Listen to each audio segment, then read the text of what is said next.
Et salut tout le monde, c'est Infinite. Aujourd'hui on se retrouve enfin pour un nouveau tutoriel. Aujourd'hui je vais vous montrer comment réaliser une bannière black and white comme ce qui est affiché à l'écran. Donc aujourd'hui on va utiliser Cinema 4D et Photoshop. C'est une bannière très simple à réaliser et aussi très rapide. Donc on est tout de suite parti sur Cinema 4D. Donc je vais vous montrer les render settings que j'ai mis. Donc en output j'ai utilisé les réglages de base, donc j'ai mis 1440 par 900. Dans la sauvegarde il va falloir mettre le canal alpha et le format en PNG, donc pour qu'il n'y ait pas de fond. Donc ensuite ce que vous allez faire c'est créer, donc vous allez dans mot graph, mot texte, voilà. Donc moi je me suis déjà mis une petite caméra, le mot texte on va placer au centre. Voilà. Comme police de texte je vais utiliser Gotham.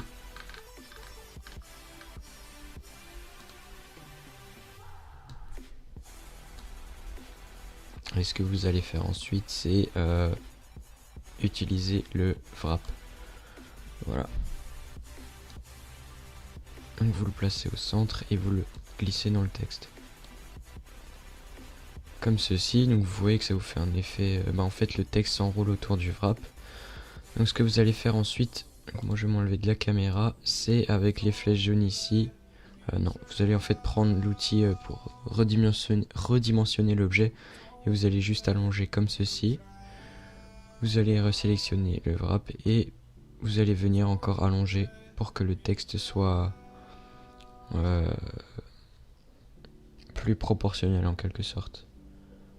À peu près comme ça, voilà. Donc on se remet dans la caméra. Ce que vous allez faire c'est augmenter la profondeur de votre texte, donc 70 ça paraît pas mal. Et ce que vous allez faire ensuite, donc là c'est déjà terminé, vous allez faire un premier rendu. Donc moi je l'ai déjà fait, donc vous allez faire un premier rendu avec 70 de profondeur et vous allez refaire un rendu avec une profondeur égale à 0. Voilà, tout simplement. Et du coup on est tout de suite, on se revoit tout de suite sur Photoshop. Voilà donc de retour sur Photoshop, on va travailler sur un fond blanc. Voilà. Non, je vais même rester sur un sans calque, voilà.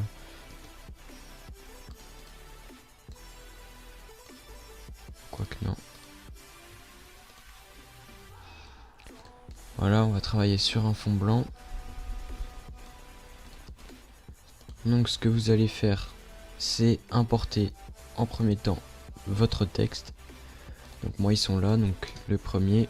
Vous allez laisser tel quel et réimporter tout de suite le deuxième. Comme ça ils vont se superposer. Et donc là en fait on voit pas tellement la différence. Mais les deux, le texte 2 est superposé au premier.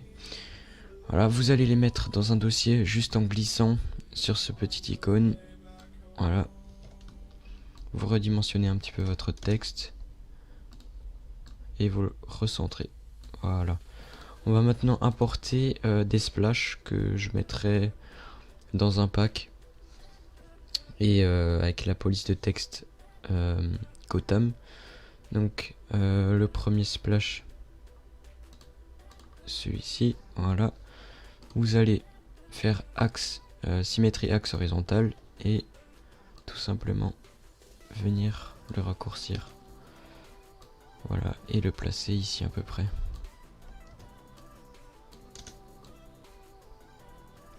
Voilà, comme ceci. Ce que vous allez faire, c'est clic droit sur le calque et pixeliser le calque. CTRL U sur Windows et la saturation vous la mettez à -100. Voilà, vous allez importer le deuxième splash. Plutôt le nom super long, je vais le raccourcir, donc le splash 3. Voilà, vous allez faire une rotation à 90 degrés à peu près. Voilà, et celui-ci vous allez le placer ici. Et vous allez faire pareil que de l'autre côté. Vous allez faire clic droit, pixeliser le calque, CTRL U et la saturation à -100. Voilà. Et vous allez maintenant importer le Splash 2. Donc le plus petit. Par contre celui-ci n'est pas en PNG, donc vous prenez l'outil baguette magique et vous faites juste une sélection sur le blanc autour. Vous pixelisez le calque et vous supprimez la partie blanche. Voilà. Donc maintenant vous faites à nouveau CTRL U, la saturation à -100 et vous le placez à peu près sur les bords comme ça.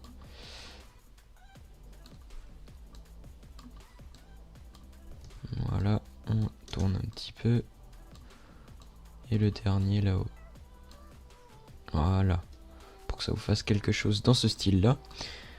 Et en dernier, on va importer le wallpaper de Skyrim. Pourquoi Skyrim? Je ne sais pas, parce que je le trouvais sympa. Et vous allez faire un masque d'écrêtage sur presque tous les calques, sauf les Splash 2. Donc le premier, voilà, on va baisser un petit peu l'opacité.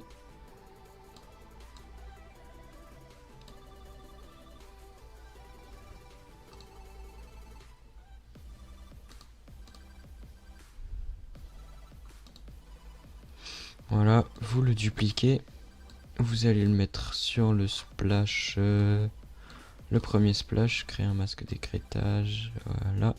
Vous le mettez à peu près ici, on va peut-être mettre 60%. Voilà, 60% ici aussi. Et vous allez le dupliquer une dernière fois pour le mettre sur le texte. Donc le texte qui se trouve là, voilà. Le wallpaper ici, on l'agrandit.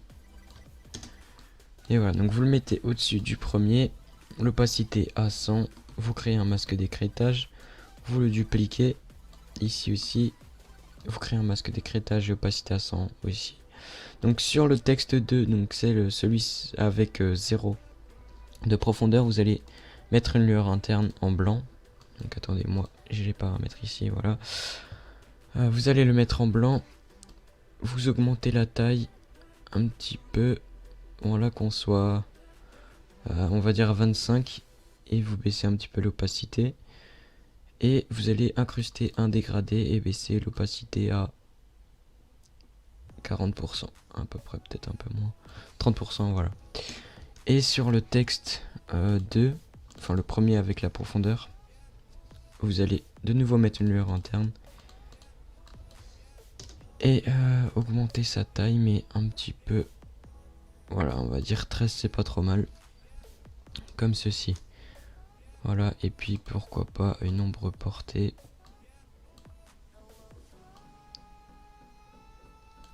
Voilà. Donc une fois ceci fait, on a fait la plus grosse partie. Ce qu'il vous faudra, bien sûr, c'est Magic Bullet Looks, que j'ai oublié de préciser au début de la vidéo, pour pouvoir réaliser la color correction.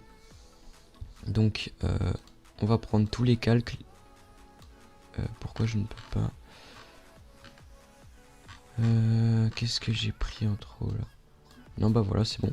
Vous les mettez tous dans un dossier, vous le dupliquez, puis vous fusionnez à nouveau le dossier.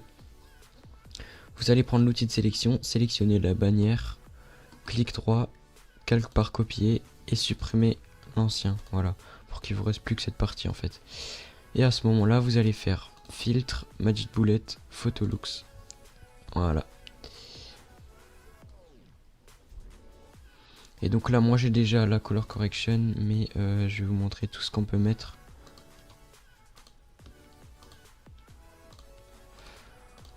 Voilà, donc on repart sur la bannière de base, voilà. Donc en premier, vous allez mettre curves. Vous allez baisser ce point un petit peu et celui-ci vous allez le monter un petit peu. Donc là on peut voir, il y a déjà un petit changement, mais pas énorme. En second, vous allez mettre pop, que vous allez augmenter à fond, donc ici plus 100 et ici 300. Voilà. Ensuite, vous allez mettre chromatic aberration. Donc pour red saillant, vous allez mettre 1. Et pour Blue Yellow, vous allez mettre -1. Donc c'est ce qui va vous faire le petit effet 3D qu'on aperçoit ici. Voilà. Ensuite, vous allez dans Lens, vous mettez Edge Softness, c'est pour le flow. Donc voilà. On va le mettre à peu près comme ça et juste baisser un petit peu le flow. Vous allez mettre Haze Flare, donc en blanc. Ici, on va mettre 15. Ici, 17. Et ici, 10. Voilà, donc vous pouvez voir sur les bords, ça nous rajoute un petit effet de lumière, on va dire. Ce que vous pouvez rajouter encore, c'est Lens Distortion, beaucoup utilisé. Donc on peut voir, voilà, ça étend un peu, je sais pas trop comment je pourrais dire ça. Voilà, donc vous allez le mettre à peu près à moins 15. Voilà. Et en dernier, le vignetting, beaucoup utilisé, celui-ci. Et augmenter le radius, voilà, donc juste pour que ça vous fasse le petit effet vignetting, peut-être un petit peu le baisser, voilà. Et vraiment c'est optionnel, anamorphic flare, voilà, en blanc, avec un boost à -4,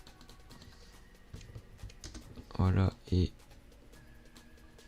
voilà, juste comme ça, histoire que ça rajoute un petit peu de blanc. Enfin normalement ça fait des effets assez sympas, mais bon là c'est vraiment optionnel. Voilà, et donc c'est à peu près tout pour la color correction. Je regarde si on peut pas rajouter quelque chose d'autre. Ça a l'air plutôt bon. Voilà, donc finished. Et là, on peut voir la transformation.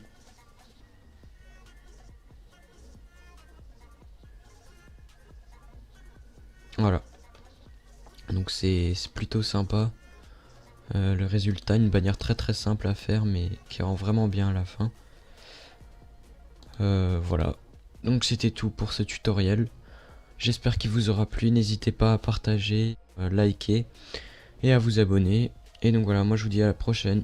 Ciao.